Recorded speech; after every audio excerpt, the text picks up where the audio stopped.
continuons notre lecture de la série L'abîme des cachots, dont Maître Dumais-Lespinasse, président de l'Assemblée constituante et député représentant du peuple, a été la victime.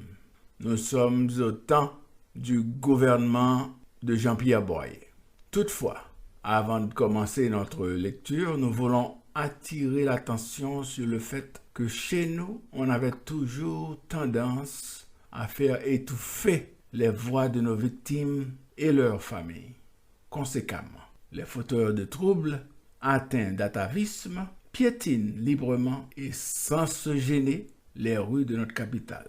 Le 4 avril 1841, bien sûr, un détachement de 20 à 30 hommes passa devant ma porte et un commandant me transmit l'ordre de me rendre à la place. Je n'y déférai point. 2 heures après, je vis passer à cheval devant ma maison le colonel Archer. Je l'arrêtai et lui remis la lettre suivante. Port républicain, 4 avril 1841, an 41e de l'indépendance. Monsieur le commandant de la place du port républicain. Monsieur, personne ne peut être plus désireux que moi de voler aux armes lorsque la constitution de son pays et l'indivisibilité de son territoire sont menacées. Mais le choix que l'on fait de moi, qui suis président de l'Assemblée constituante, député du peuple, défenseur public et comme tel chargé de nombreuses affaires et de graves intérêts exclusivement confiés à mes soins, au milieu des employés, des commerçants de tout genre qui sont en cette ville, révèle une pensée de vengeance, dont le seul but est d'humilier et de vexer ceux qui l'ont considéré comme des ennemis et que l'on ne peut atteindre autrement.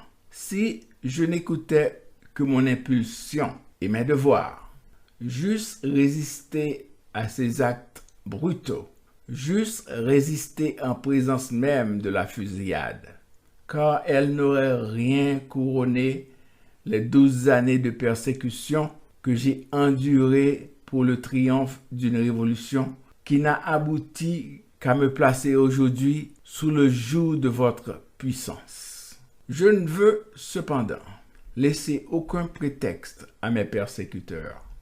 Je veux que toutes leurs manœuvres tournent à leur honte et que la postérité les flétrisse.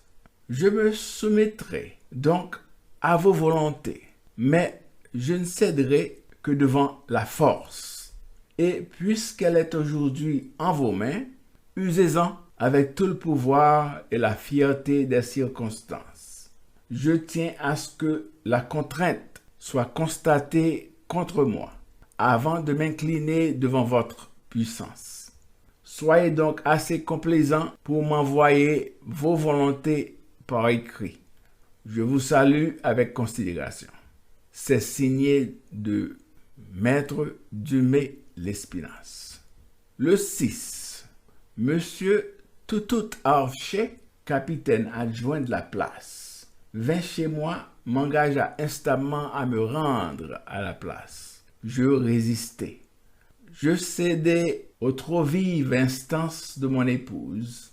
Je me transportai seul à la place. Le colonel Archer, après m'avoir offert avec maintes bravades un duel en son bureau, me fit conduire en prison par son fils à cause, dit son ordre d'emprisonnement, de la lettre que je lui ai écrite. Le 10 avril, j'ai adressé au secrétaire d'État au département de la justice la plainte suivante. Au secrétaire d'État au département de la justice. Monsieur le secrétaire d'État, en présence des actes d'usurpation qui me sont si violemment commis, je sais que la portefeuille de la justice qui vous est confiée est presque fermée pour la garantie de mes droits. Cependant, je dois faire tous les actes conservatoires qu'autorisent les institutions de mon pays. Malgré ma position de président de l'Assemblée constituante et de député du peuple, j'ai été arbitrairement plongé dans les prisons du port républicain. Dû ma tête sanglante être présentée à mes persécuteurs et à mes bourreaux, je ne laisserai jamais impunis des actes d'un semblable despotisme. Je viens donc vous dénoncer mon emprisonnement qui subsiste depuis 4 jours, vous requérant de prendre acte de ma plainte et de dénoncer cette détention arbitraire à la justice compétente. Je fournirai ultérieurement et à temps opportun les pièces qui appuient ma plainte. Je vous salue avec une haute considération, Maître Dumais-Lespinasse, député du peuple et président de l'Assemblée constituante.